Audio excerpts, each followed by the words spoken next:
Assalamualaikum warahmatullahi wabarakatuh. Alhamdulillah nahmaduhu wa nasta'inuhu wa nastaghfiruh wa na'udzu billahi min shururi anfusina wa min sayyiati a'malina. Man yahdihillahu fala mudilla lahu wa man yudlil fala hadiya lahu. Asyhadu an la ilaha illallah wahdahu la syarika lahu wa asyhadu anna Muhammadan 'abduhu wa rasuluhu wa ba'd. Ikhwatul Islam, kita lanjutkan masih dalam surat Al-Insyiqaq ya. Allah Ta'ala berfirman, "Fama lahum la yu'minun wa idza quri'a 'alaihimul Qur'anu la yasjudun walil ladzina kafaru yukadzibun wallahu a'lamu bima yu'un fabashshirhum bi'adzabin alim." إلا الذين آمنوا وعملوا الصالحات لهم أجر غير ممنون. Allah Ta'ala berfirman, فَمَا لَهُمْ لَا يُؤْمِنُونَ. Maka mengapa mereka tidak mau beriman? Dan apabila dibacakan kepada mereka Al-Quran, mereka tidak mau sujud. Artinya kata Ibnu Katsir, "Famadza yamna'uhum minal imani billahi wa rasulihi wal yaumil akhir." Artinya apa yang menghalangi mereka untuk beriman kepada Allah dan hari akhirat, begitu loh. Padahal ya, bukti-bukti akan kebesaran Allah sudah sangat jelas sekali. Bukti-bukti kebenaran Rasulullah jelas di mata mereka. Bagaimana Allah memperlihatkan berbagai macam mukjizat-mukjizat seperti terbelahnya bulan dan mukjizat-mukjizat yang lainnya. Dan sebetulnya mereka tahu bahwa Rasulullah SAW itu hak. Iya. Bahkan rata-rata para musuh Rasul itu sebetulnya yakin bahwa Rasul itu hak. Ini dia Fir'aun. Fir'aun sebetulnya tahu Nabi Musa itu benar. Allah berfirman, "Wajahadu biha wastaiqanatha anfusuhum dzulman wa 'uluwa." Mereka mengingkari risalah sementara hati mereka yakin akan kebenarannya. Tapi kezaliman dan kesombongan yang menghalangi mereka untuk beriman kepada Allah Subhanahu wa taala. Abu Jahal sebetulnya tahu bahwa Rasulullah SAW itu hak. Tahu. Tapi apa yang membuat Abu Jahal tidak mau beriman kepada Rasulullah SAW? Ternyata diantaranya karena kedengkian. Orang Yahudi tahu bahwa Rasulullah SAW itu hak. Tapi apa yang terjadi? Allah mengatakan hasadan min indi anfusihim. Kedengkian yang ada pada diri-diri dan hati mereka yang menyebabkan kemudian mereka tidak beriman kepada Rasulullah SAW. Itulah ya akhi sebab-sebab kenapa manusia itu tidak mau beriman. Ya. Kenapa di sana ada penghalang-penghalang hidayah? Apa itu penghalang hidayah? Al-Imam Ibnu Qayyim menyebutkan ada 10 penghalang. Ya, saya tidak hafal semuanya. Yang pertama, al-kibr, sombong. Ini penghalang yang paling kuat, Pak. Sebagaimana sudah kita pernah sebutkan ya, kenapa iblis tidak mau sujud kepada Adam? Sombong. Kesombongan itu yang menyebabkan mereka tidak mau beriman kepada para rasul. Padahal mereka tahu itu hak. Yang kedua, hasad, dengki. Ini juga merupakan tabir hidayah. Ya, orang yang dengki seperti halnya orang Yahudi, dengki. Kenapa Nabi yang terakhir itu ternyata bukan dari Banu Israel, tapi dari Banu siapa? Ismail. Dengki, kedengkian itu yang menghalangi mereka beriman kepada Allah dan Rasulnya. Yang ketiga apa? Tahsinu dzan bil aba, yaitu berbaik sangka kepada nenek moyang. Sebagaimana orang-orang musyrikin ya, yang dikatakan kepada mereka, wa idza qila lahum ittabi'u ma anzalallah qalu bal nattabi'u ma alfaina alaihi aba'ana. Apabila dikatakan kepada mereka ikuti apa yang Allah turunkan, mereka berkata apa? Kami lebih mengikuti apa yang kami temukan dari bapak-bapak kami terdahulu. Ternyata lebih mendahulukan apa? Iya, bapak-bapak terdahulu, nenek moyang, adat istiadat dibandingkan mengikuti syariat. Seperti halnya di Indonesia ini ya, banyak orang lebih mengagungkan adat daripada apa? Syariat. Ya. Akibatnya sulit untuk mendapatkan hidayah dari Allah Subhanahu wa taala. Di antaranya tabir hidayah apa ya akhi? Ta'zimul aql. Lebih mendewakan akal. Orang yang lebih mendewakan akal daripada nakal itu wahyu, sulit sekali dapat hidayah. Ya. Dia merasa akalnya itu lebih tinggi daripada wahyu. Di antaranya apa? Tabir hidayah di antaranya akhi, yaitu teman-teman. Ada orang yang tidak mendapatkan hidayah karena lebih memilih temannya. Sebagaimana Allah berfirman di dalam surat Al-Furqan ya, ketika menyebutkan penyesalan penduduk api neraka, apa kata penduduk api neraka? Qala ya wailata laitani lam attakhidh fulanan khalila laqad adallani 'anil dzikri ba'da idh ja'ani wa kana asyaitanu lil insani khadula. Berkata penduduk api neraka itu, aduh andaikan aku tidak menjadikan si fulan sebagai teman dekat saya. Sungguh ia telah menyesatkan saya dari peringatan setelah datangnya peringatan kepada saya. Demikianlah kata Allah, syaitan itu berusaha untuk menghinakan manusia. Gara-gara teman Pak, dia tidak dapat hidayah dari Allah Subhanahu wa taala. Karena takut ditinggalkan teman-teman. Iya. Di antaranya apa? Lebih mencintai tanah air daripada mencintai kebenaran, kata Ibnu Qayyim. Ya, seperti halnya di zaman dahulu ketika Allah memerintahkan kaum mukminin untuk hijrah ke kota Madinah, di antara mereka ada yang begitu berat. Mereka lebih mencintai tanah airnya daripada harus apa? Berhijrah mengikuti kebenaran. Akhirnya menyebabkan mereka tidak dapat hidayah. Akhwatul Islam a'azakumullah wa iyyakum. Ya. Dan yang lainnya daripada tabir-tabir hidayah. Fama lahum la yu'minun. Lalu mengapa mereka tidak beriman? Ya. Wa idza quri'a 'alaihimul Qur'anu la yasjudun. Dan apabila dibacakan kepada mereka ayat-ayat Al-Qur'an, mereka tidak mau sujud. Tentu yang dimaksud dengan sujud di sini sujud tilawah ya. Sujud yang disyariatkan kita ketika mendengar bacaan Al-Quran untuk sujud apa? Sujud tilawah, dan ini termasuk ayat-ayat sajdah. Terjadi ikhtilaf para ulama tentang hukum sujud tilawah. Jumhur mengatakan sujud tilawah itu hukumnya sunnah. Iya. Dalilnya bahwasanya Nabi SAW pernah membaca surat An-Najm dan beliau tidak sujud. Demikian pula Umar bin Khattab radhiyallahu anhu pernah berkhutbah di atas mimbar di hadapan para sahabat. Kemudian beliau melewati ayat sajdah tapi beliau tidak sujud. Dan itu di hadapan para sahabat, dan para sahabat tidak ada yang mengingkarinya. Sehingga ini seakan-akan ijma' bahwasanya sujud tilawah itu tidak wajib. Sementara Syekhul Islam Ibn Taimiyah berpendapat sujud tilawah wajib.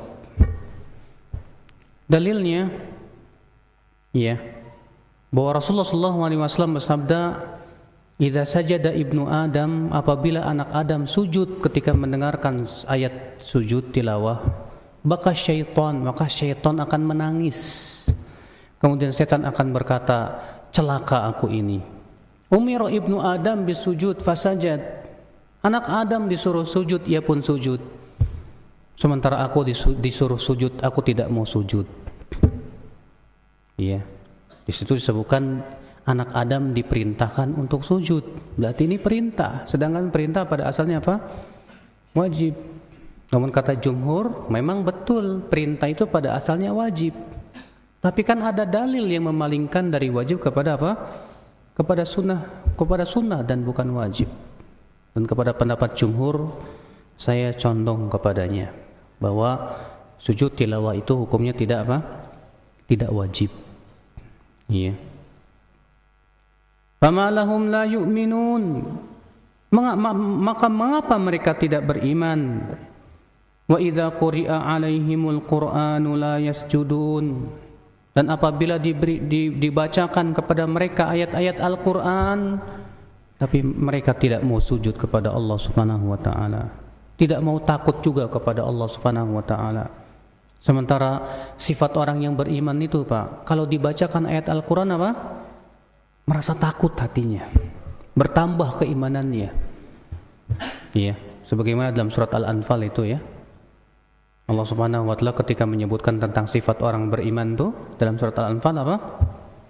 Wa idza tuliyat 'alaihim ayatuhu zadatuhum imana wa 'ala rabbihim yatawakkalun. Apabila dibacakan ayat-ayat Allah, bertambah keimanannya kata Allah. Dan mereka hanya bertawakal kepada Allah Subhanahu wa taala saja. Sementara Pak, orang-orang munafik kalau dibacakan ayat-ayat Allah malah bertambah penyakitnya itu. Allah berfirman dalam surat At-Taubah ya. Wa idza ma unzilat surah faminhum man yaqulu ayyukum zadathu hadhihi imana.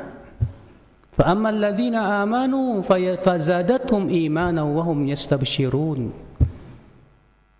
Adapun apabila diturunkan surat dari ayat Al-Qur'an, berkatalah orang-orang yang ada di hatinya penyakit kemunafikan itu, apa kata mereka? Siapa sih yang bertambah keimanannya dengan diturunkan surat ini? Lalu Allah berfirman, adapun orang yang beriman, dengan turunnya ayat Al-Quran bertambahlah keimanan mereka, dan mereka pun semakin bergembira. Wa ammal ladzina fi qulubihim marad fazadathum rijsan ila rijsihim wa matu wa hum kafirun, kata Allah. Adapun orang-orang yang ada di hatinya penyakit kemunafikan, dengan diturunkannya surat Al-Quran itu bertambah kenajisan di samping kenajisan yang ada di hatinya itu. Bertambah semakin penyakit mereka itu. Dan mereka pun mati dalam keadaan kafir. Makanya kalau ada orang dibacain Al-Quran malah kecilin apa? Ya, malah marah Pak. Ada orang kayak gitu tuh Pak. Tapi kalau di setel dangdutan, wah gedein. Masya Allah. Iya. Ini menunjukkan memang hatinya kelam. Hatinya itu penuh dengan penyakit. Ya. Sehingga ketika mendengarkan ayat Al-Quran bukan bertambah keimanan, tapi malah apa? Kayak kepanasan, kayak setan dibacain surat Al-Baqarah gitu. Iya. Allah salamata wal afiyah. Jangan sampai kita termasuk orang-orang seperti itu ya akhwat Islam. Ya, ketika kita mendengarkan lantunan ayat Al-Quran, Masya Allah, hati kita semakin khusyuk, semakin bertambah keimanan kita kepada Allah Subhanahu wa ta'ala. Lalu Allah berfirman, balil ladzina kafaru yukadzibun. Justru orang-orang kafir itu mendustakan ayat-ayat Allah Subhanahu wa ta'ala. Mendustakan para nabi dan rasul. Di zaman sekarang berapa banyak namanya muslim tapi mendustakan ayat Al-Quran Pak. Baru-baru ini di Semarang namanya muslim. Iya. Namanya persis nama Nabi lagi Ahmad. Tapi apa kata dia? Itu Nabi Ibrahim tuh jangan-jangan gila katanya. Kok ngikutin mimpi suruh nyembelih anaknya sendiri? Itu kan cuma waham aja. Dia kira dari Tuhannya. Masa anaknya sendiri mau disembelih? Iya. Kata dia Nabi Ibrahim itu kurang waras. La ilaha illallah. Sampai begitu penghinaan dia terhadap Nabi Ibrahim. Padahal mimpi para nabi adalah wahyu. Dan itu sebatas ujian yang Allah ingin uji padanya Nabi Ibrahim. Dan ternyata ketika hendak disembelih, ternyata Allah gantikan dengan apa? Ya, sembelihan yang agung, yaitu kambing. Itu sebagai bukti kalau itu wahyu dari Allah Subhanahu wa ta'ala. Ya akhwat Islam, azakumullah wa iyyakum. Ya. Makanya akhi, orang-orang yang mendustakan ayat-ayat Allah itu sebetulnya hatinya itu wallahi ya penuh dengan dosa, akibat daripada dosa-dosa mereka itu, akibat daripada penyakit-penyakit yang ada di hati mereka itulah akhirnya mereka mendustakan ayat-ayat Allah Subhanahu wa taala. Wallahu a'lamu bima yu'un, dan Allah yang lebih tahu dengan tentang apa yang mereka sembunyikan di hati-hati mereka itu. Allah tahu apa yang ada di hati mereka. Ya. Fabashshirhum bi'adzabin alim, dan berikan kabar gembira dengan mereka itu dengan adab yang pedih. Makanya disebutkan dalam hadis ya. Kata ada seorang sahabat berkata, "Kuliftu bi amrin syak." Aku ini diberikan beban oleh Rasulullah dengan suatu beban berat sekali. Apa itu hai sahabat? Kata sahabat ini, "Ma marartu bi qabri kafirin illa basyartuhu bin nar." Tidaklah aku melewati kuburan orang kafir pun kecuali aku disuruh oleh Nabi memberikan kabar gembira dengan api neraka. Iya. Dan di sini Allah mengatakan begitu, "Fabashshirhum bi'adzabin alim." Berikan kabar gembira mereka dengan azab yang pedih. Iya. Ikhwatul Islam azakumullah. Tapi kalau yang masih hidup, ya jangan. Karena kalau masih hidup, kita nggak tahu meninggalnya di atas apa, mungkin dikasih hidayah oleh Allah Subhanahu wa taala. Maka orang-orang yang non muslim, yang tidak beriman kepada Allah, justru kita sibuk dengan apa? Mendakwahi. Ya. Bukan sibuk memberikan kabar gembira dengan azab yang pedih. Wahai orang kafir, kalian akan diazab yang pedih, enggak.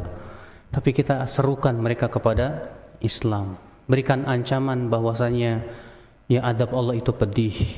Jadikan mereka supaya mau beriman kepada Allah dan hari akhirat. Iya.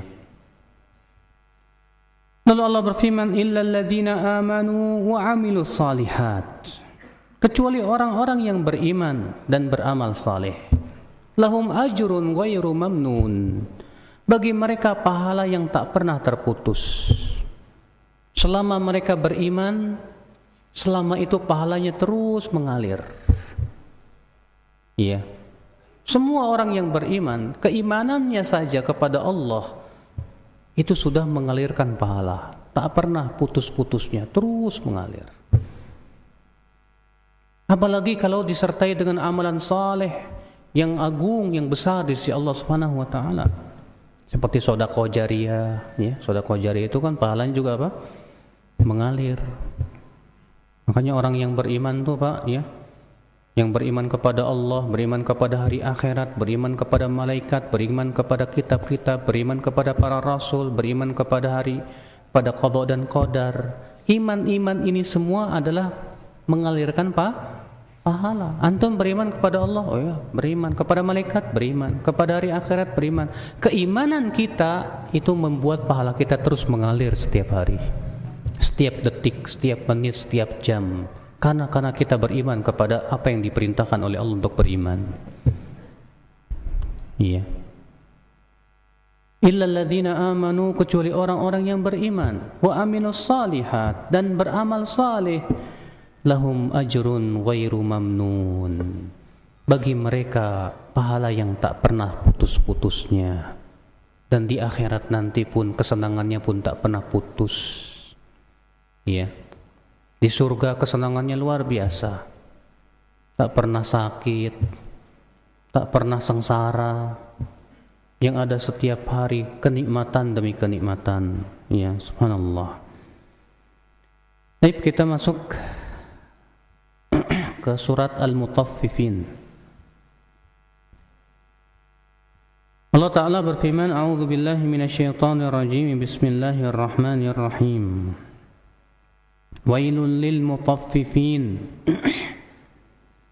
alladzina idza iktalu 'alan nasi yastawfun wa idza kaluhum aw wazanuhum yukhsirun ala yadhunnu ulaika annahum mab'uthun liyawmin 'adzim yawma yaqumun nasu lirabbil alamin."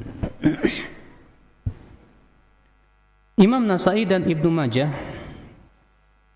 meriwayatkan dari jalan mereka berdua berkata, akhbarana Muhammad bin Aqil atau Uqail, Zada Ibnu Majah wa Abdurrahman bin Bishr qala haddatsana Ali ibn Husain bin Waqid qala haddatsani abi an Yazid bin Abi Sa'id an-Nahwi maula Quraisy an Ikrimah an Ibni Abbas qala lamma qadima Nabiyullah sallallahu alaihi wasallam al-Madinata kanu min akhbathin nasi kailan fa anzalallahu wailul lil mutaffifin fahassanu al-kaila ba'da dhalik. Kata Ibnu Abbas, ketika Nabi sallallahu alaihi wasallam datang ke kota Madinah, ternyata penduduk kota Madinah itu orang yang paling curang dalam masalah menimbang. Lalu Allah turunkan firman Allah ini, wailun lil mutaffifin. Semenjak itu mereka pun tidak lagi mengurangi timbangan. Ya.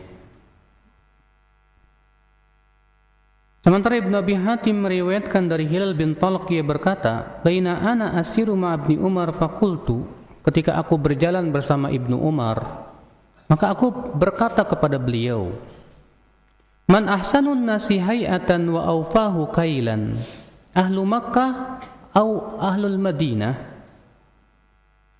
Qal haqqun lahum. Ya. Aku berkata, hai Ibnu Umar, siapa orang yang paling bagus ya timbangannya? Penduduk Madinah atau penduduk Mekah? Kata Ibnu Umar, haqqun lahum, sudah berhak untuk mereka, maksudnya penduduk Madinah. Apa engkau tidak mendengar Allah berfirman, wailul lil mutaffifin? Iya. Wailul lil mutaffifin. Wailun, apa itu wail? Wail itu kalimatu halak. Kata-kata yang menunjukkan kepada doa kecelakaan gitu. Celaka. Dan sudah pernah kita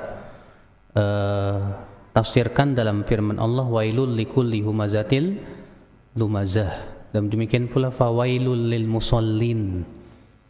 Sebagian ulama mengatakan bahwa wail itu nama lembah dalam neraka jahanam yang apabila gunung dimasukkan padanya akan hancur lebur. Iya, itu wail.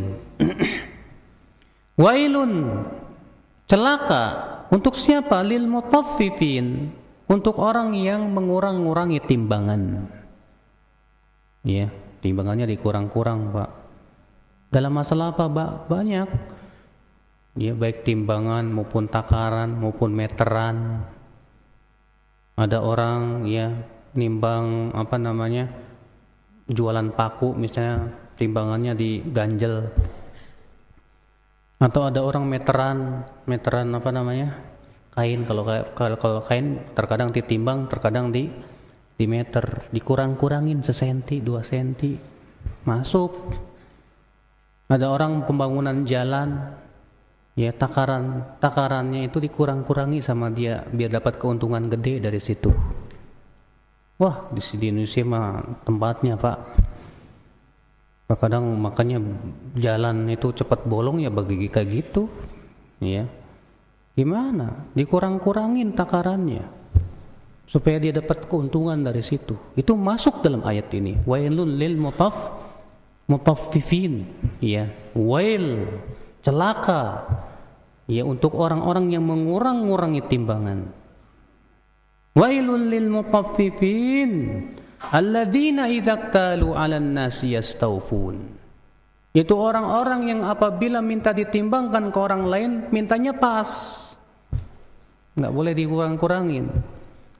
Wa idza kaluhum aw wazanuhum yukhsirun. Tapi kalau mereka yang menimbang atau menakar, mereka yang malah mengurang-nguranginya. Kalau minta ke orang, mintanya pas. Tapi giliran dia yang jual, yang nimbang, dikurangin sama dia. Ya, subhanallah, ini orang-orang yang zalim ya, akhi. Dan mengurangi timbangan itu termasuk memakan harta manusia dengan tanpa hak. Dan itu dosa besar di sisi Allah Subhanahu wa ta'ala. Kenapa riba itu dilarang oleh Allah? Karena riba memakan harta manusia dengan tanpa hak. Dan ternyata riba itu dosanya besar kan? 1 dirham riba sama dengan 36 kali berzina. Sama halnya dengan memakan harta manusia dengan tanpa hak. Ya. Ikhwata Islam, azakumullah wa iyyakum. Lalu kemudian Allah Ta'ala berfirman, Ala yadhunnu ulaika annahum mab'utsun. Tidakkah mereka yakin bahwa mereka akan dibangkitkan oleh Allah? Artinya tidakkah mereka tahu bahwa mereka itu akan dimintai pertanggungjawabannya nanti setelah kematian? Cuma masalahnya apa? Orang-orang yang mengurang-urangi timbangan itu akibat kurang beriman kepada pembalasan. Ya, seakan-akan ia akan hidup di dunia selama-lamanya. Seakan-akan ia kalau sudah meninggal dunia tidak akan diberikan balasan apa-apa oleh Allah Subhanahu wa taala. Sebab kalau dia beriman kepada Allah dan kepada kehidupan akhirat dan bahwasanya nanti akan ada pembalasan setelah kematian, saya yakin tidak berani dia seperti itu. Gak bakalan berani, akhwat Islam, azakumullah wa iyyakum. Makanya suatu ketika Umar pernah bersandar di sebuah rumah seseorang. Lalu terdengarlah percakapan antara ibu dan anaknya. Rupanya mereka tukang susu. Kata ibunya, "Nak, ayo tambahin air biar kelihatan biar banyak, biar untungnya banyak." Ya, kata anaknya, "Ibu, bukankah itu diharamkan oleh Allah dan itu termasuk kecurangan?" Sementara Nabi SAW mengatakan, "Man ghasyana falaysa minna." Siapa yang berbuat curang, ia bukan golongan kami. Kata ibunya, "Udahlah, lagian juga kan Umar bin Khattab nggak tahu." Kata anaknya, "Hai ibu, kalau Umar tidak tahu tapi Robnya Umar tahu, hai ibu." Ini keimanan, akhi. Makanya orang yang beriman kepada Allah dan kehidupan akhirat, dia tidak akan berani berbuat seperti itu walaupun tidak diketahui oleh manusia, tapi Allah tahu. Makanya Allah mengatakan, "Ala yadhunnu ulaika annahum mab'utsun." Apakah mereka tidak yakin bahwasannya mereka pasti akan dibangkitkan oleh Allah? Kalau kita meninggal kemudian setelah itu enggak ada pembalasan, mending. Masalahnya, akhi, setelah meninggal dunia ada pembalasan. Setiap dosa kita, setiap perbuatan-perbuatan kita akan ditanya oleh Allah Subhanahu wa taala. Ala yadhunnu ulaika annahum mab'utsun. Tidakkah mereka yakin bahwa mereka akan dibangkitkan oleh Allah Subhanahu wa taala liyaumin azim, untuk suatu hari yang agung? Kata Ibnu Katsir, "Ama yakhafu ulaika minal ba'ts wal qiyam baina yaday man ya'lamu as-sara'ir wad-dhama'ir fi yaumin 'azimil haul katsiril faza' jalilil khatab man khasira fihi udkhila naran hamiyah." Apa mereka tidak takut dengan kebangkitan nanti pada hari kiamat, di saat manusia berdiri di hadapan Allah yang mengetahui perbuatan yang sangat tersembunyi sekalipun juga? Iya, di hari itu hari yang sangat ketakutan manusia, hari yang sangat seram sekali. Maka dari itulah, akhi, orang-orang yang merasa aman dari adab Allah di dunia, di akhirat dia pasti ketakutan sangat sekali. Sedangkan orang yang takut kepada Allah di dunia, di akhirat dia akan merasa aman. Ya. Ala yadhunnu ulaika annahum mab'utsun liyaumin 'azim. Ya. Yauma yaqumun nasu lirabbil alamin.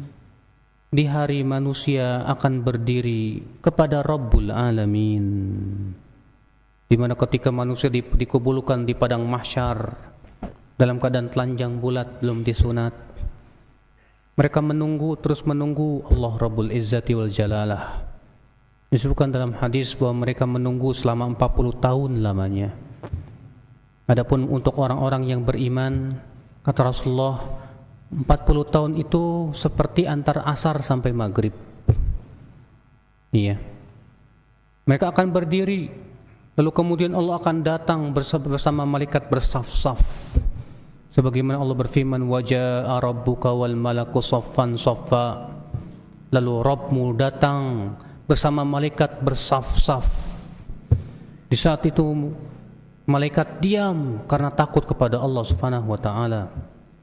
Karena di saat itu Allah sangat murka sekali. Iya. Sehingga akhirnya akhal Islam azakumullah wa yakum, ya kaum muslimin pun kemudian meminta syafaat kepada para nabi yang telah disebutkan kisahnya pada beberapa waktu yang lalu. Yauma yaqumun nasu li rabbil alamin. Kata Ibnu Katsir, ay yaqumuna hufatan uratan ghurlan fi mawqifin sa'bin harajin dayyiqin dankin 'alal mujrim. Ya, artinya mereka akan berdiri di hari kiamat nanti di padang mahsyar dalam keadaan telanjang kaki, telanjang badan, belum disunat. Ya. Di padang yang sangat berat sekali, sempit sekali buat orang-orang yang berdosa, buat orang-orang yang kafir kepada Allah Subhanahu wa taala. Ya. Di hari itu orang kafir akan berkata, hadza yaumun asir. Ini hari yang sulit sekali. Ya. Yauma yaqumun nasu li rabbil alamin. Pada hari manusia semuanya berdiri kepada Allah Subhanahu wa taala. Ikhwatul Islam azakumullah, Imam Ahmad meriwayatkan dalam musnadnya, haddatsana Ibrahim bin Ishaq qala haddatsana Ibnu Mubarak dari Abdurrahman bin Yazid bin Jabir qala haddatsani Sulaim bin Amir قال حدثني المقداد يعني ابن الأسود الكندي قال سمعت رسول الله صلى الله عليه وسلم يقول, aku mendengar Rasulullah SAW bersabda, إذا كان يوم القيامة أدنيت الشمس من العباد. Dibangunin, Pak. Apabila nanti di hari kiamat matahari akan didekatkan kepada para manusia, hatta takuna qaida mailin aw milain, sehingga dekatnya matahari itu sekitar 1 mil atau 2 mil. Bayangkan matahari dekatkan pada waktu itu, ya akhwal Islam azakumullah. Fatasharuhumus syams, sehingga mereka pun terbakar oleh matahari, kepanasan, panas sekali. Fayakuluna fil araq kaqadri a'malihim, dan mereka pun tenggelam dalam keringatnya sesuai dengan amalan-amalan mereka. Minhum man ya'khudhuhu ila aqibihi, di antara mereka ada yang tenggelam sampai ke mata kakinya. Wa minhum man ya'khudhuhu ila rukbatai, di antara mereka ada juga yang tenggelam sampai ke lututnya. Wa minhum man ya'khudhuhu ila haqwaih, di antara mereka ada yang tenggelam sampai ke pinggangnya. Minhum man yuljimuhu iljaman, ada juga yang kelelep dalam keringatnya itu. Ya, sesuai dengan amalan masing-masing akhwal Islam azakumullah wa iyyakum. Ya. Itulah di hari kiamat. Kemudian ikhwata Islam azakumullah wa iyyakum, Allah Ta'ala berfirman, kalla inna kitabal fujjari lafi sijjin wa ma adraka ma sijjin kitabun marqum wailu yawma idzil lil mukadzibin. Kalla, tidak, sekali-kali tidak, kata Allah Subhanahu wa taala. Inna kitabal fujjari lafi sijjin, sesungguhnya kitab atau nasibnya orang-orang yang banyak berdosa itu berada di dalam sijjin. Kata Ibnu Katsir, ya, haqqan inna masirahum wa ma'wahum lafi sijjin, ya, fa'ilin minas sijjan wa huwa dhiq. Sesungguhnya, ya, nasib mereka nanti pada hari kiamat dan tempat kembali mereka dalam sijjin. Sijjin itu, ya, bentuk fi'il dari sijjan, itu penjara. Artinya di tempat yang sangat sempit sekali dalam api neraka. Ya.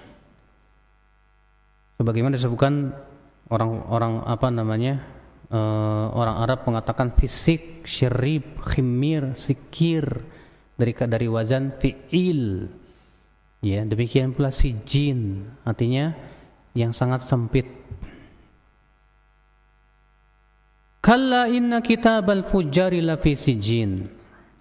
Tidak, sekali-kali tidak. Sesungguhnya tempatnya orang-orang yang suka berbuat dosa itu orang-orang kafir. Itu berada di dalam sijjin. Lalu Allah Subhanahu wa taala bertanya.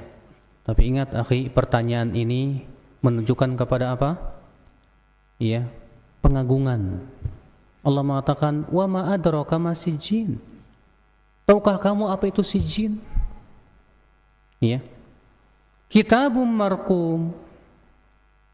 Di sini Allah Subhanahu wa taala menafsirkan sijjin itu adalah kitabum marqum. Iya.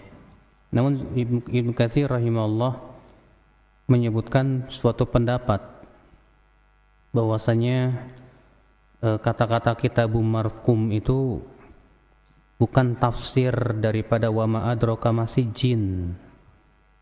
Beliau mengatakan kitabum marqum laisa tafsiran liqaulihi wa ma adraka ma sijjin. Wa innama huwa tafsirun lima kutiba lahum minal masiri ila sijjin ay marqumun maktubun mafrugun minhu la yuzadu fihi ahadun wa la yunqasu minhu ahadun. Qalahu Muhammad bin Ka'ab al-Quradhi. Ya. Artinya kitabum marqum, artinya marqum itu artinya maktub, kitab yang sudah ditulis. Artinya mereka itu sudah ditulis oleh Allah Subhanahu wa taala karena mereka sebagai penduduk api neraka dan menepati sijjin. Jadi kata-kata kitabum marqum itu bukan jawaban dari wa ma adraka ma sijjin. Ya. Demikian yang ditafsirkan oleh Muhammad bin Ka'ab, ikhwatal Islam, azakumullah wa iyyakum. Sebagian ulama mengatakan sijjin itu tempatnya di bawah bumi yang ketujuh. Ya.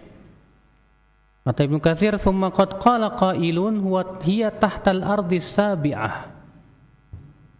Sebagian ulama tafsir mengatakan sijjin itu adanya di bawah apa?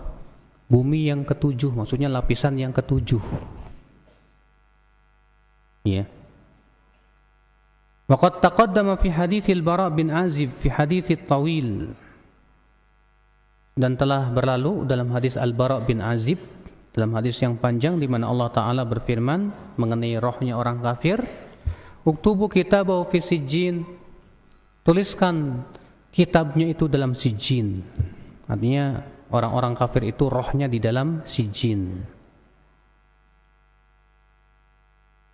Dan Ibnu Jarir meriwayatkan juga hadis-hadis yang lain, namun kata beliau rata-rata hadisnya gharib dan mungkar dan tidak sahih. Yang sahih kata beliau bahwa sijjin itu ma'khudun minas sajn wa huwa dhiq. Yang sahih bahwa sijjin itu dari kata-kata sijin, artinya sempit. Ya, makanya sijin penjara itu disebut penjara karena apa? Sempit. Fa innal makhluqati kullu ma tasafala minha dhaqa. Karena makhluk-makhluk yang setiap makhluk yang berada di bawahnya pasti akan jadi sempit. Wa kullu ma ta'ala minha tasa. Setiap yang lebih atas biasanya lebih luas kata beliau. Fa innal aflaka sab'ah kullu wahidin minha awsa' wa a'la min alladhi dunah. Planet-planet aja kata beliau, ya, yang 7 itu semakin tinggi semakin besar planetnya, semakin bawah semakin kecil planet tersebut.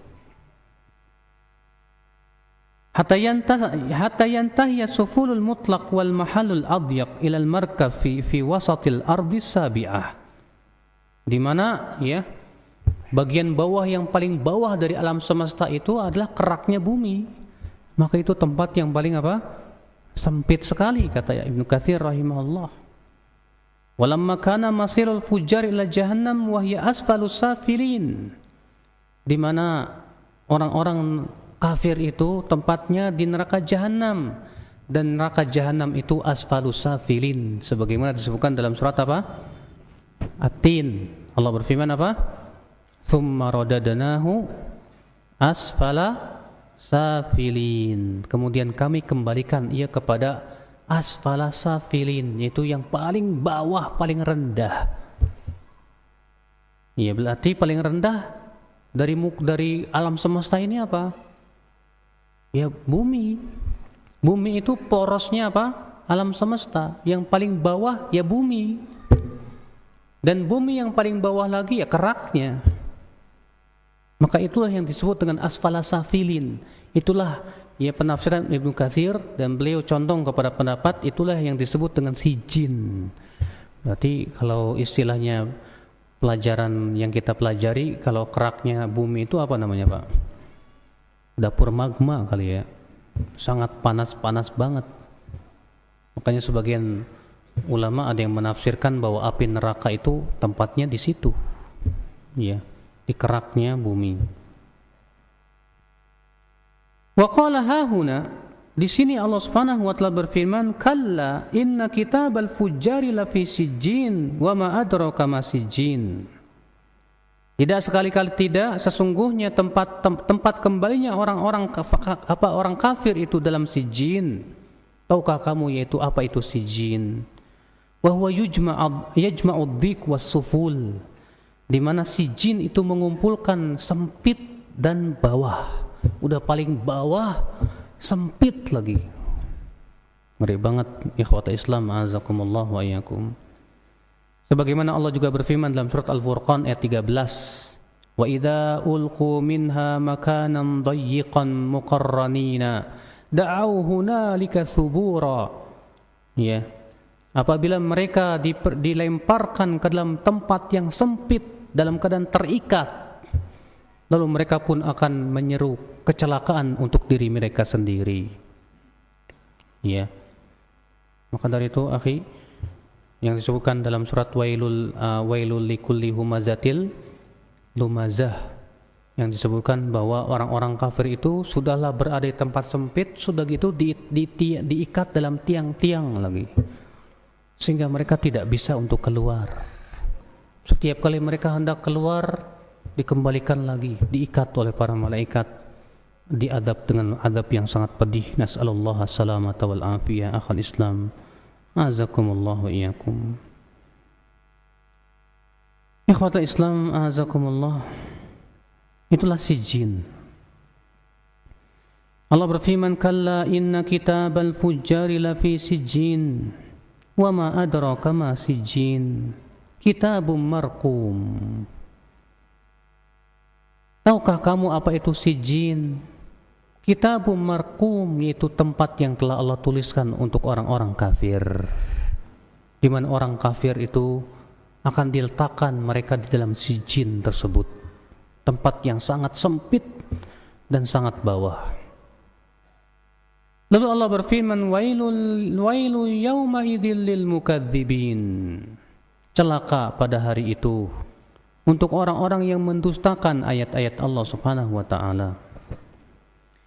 Berkata Al-Imam Ibnu Katsir, ay idza saru yaumal qiyamah ila ma au'adahumullahu minas sijn wal adzabil mahin. Ketika mereka telah dimasukkan ke dalam sijin, maka dikatakan kepada mereka, celaka buat mereka itu. Ya. Disebabkan mereka mendustakan ayat-ayat Allah Subhanahu wa ta'ala. Ikhwata Islam, azakumullah. Wailun yawma idzil lil mukadzibin. Celaka pada hari itu bagi orang-orang yang mendustakan ayat-ayatnya. Alladzina yukadzibuna biyaumiddin. Itu orang-orang yang mendustakan hari pembalasan. Ay la yusaddiquna biwuqu'ih wa la ya'taqiduna kaunahu yastab'iduna amrah. Artinya mereka tidak percaya adanya hari kiamat. Bahkan mereka pun tidak pernah meyakini akan adanya hari kiamat. Bahkan mereka menganggap mustahil adanya hari kiamat. Ada nggak Pak di zaman sekarang orang yang meragukan adanya hari akhirat? Banyak banget Pak. Mereka ragu. Hari akhir itu ada apa enggak sih? Surga itu apa ada ya? Ada apa enggak ya? Kemarin aja waktu kajian hari Senin di Roja ya, ada pertanyaan, Ustadz, benar enggak sih surga itu ada? Dia bertanya seperti itu. Benar enggak surga itu ada? Benar enggak neraka itu ada? Subhanallah, coba mikir sedikit aja. Ya, alam semesta yang begitu besar. Coba lihat bagaimana Allah mengeluarkan lava dari dalam bumi ini yang sangat panas sekali. Yang subhanallah, tidak ada sesuatu pun yang dilewati oleh lava yang sangat panas itu kecuali hancur lebur olehnya. Kalau Allah mampu untuk menciptakan sesuatu yang luar biasa seperti itu, bagi Allah mudah untuk menciptakan api neraka, mudah sekali. Maka tetapi itulah ketika akal tidak dipergunakan, ya akhi, akibatnya apa? Yang ada adalah keraguan demi keraguan, ya, akan kebenaran janji-janji Allah Subhanahu wa taala. Akhal Islam, azakumullah wa iyyakum. Kita lanjutkan. Alladzina yukadzibuna biyaumiddin, itu orang-orang yang mendustakan hari pembalasan. Mereka tidak yakin akan ada pembalasan nanti pada hari kiamat. Ya. Lalu Allah berfirman, "Wa ma yukadzibu bihi illa kullu mu'tadin athim." Dan tidak ada yang mendustakan hari pembalasan kecuali setiap orang yang melampaui batas dan banyak berbuat dosa. Ini menunjukkan, akhi, orang yang banyak berbuat dosa menyebabkan dia akan mendustakan hari pembalasan. Bahkan keyakinan dia kepada hari pembalasan akan menjadi lemah. Akibat daripada apa? Dosa-dosa dia, kezaliman-kezaliman dia. Ya. Ay mu'tadin fi af'alihi min ta'atil harami wal mujawazati fi tanawulil mubahi wal athim. Fi aqwalihi in haddatha kadzab wa in wa'ada akhlaf wa in khasama fajar. Maksud ayat ini, mu'tadin asim, mu'tadin artinya berlebih-lebihan dalam perbuatan dia. Dia suka makan yang haram, dia pun berlebih-lebihan dalam melakukan yang mubah. Dan yang dimaksud dengan al-asim artinya yang banyak dosa dalam ucapannya. Kalau berbicara dusta, kalau berjanji tidak menepati, kalau bertengkar dia malah curang. Ini penafsiran Ibnu Katsir rahimahullah, bahwa yang dimaksud dengan mu'tadin berhubungan dengan perbuatan, sedangkan athim berhubungan dengan apa? Ucapan. Akhul Islam, azakumullah. Maka ini semua menunjukkan, akhi, benar apa yang dikatakan oleh para ulama itu, bahwa innal ma'asi dihlizul kufri, bahwa maksiat itu corong kepada kekafiran. Seseorang semakin banyak berbuat maksiat, semakin lemah keimanan dia kepada hari kiamat.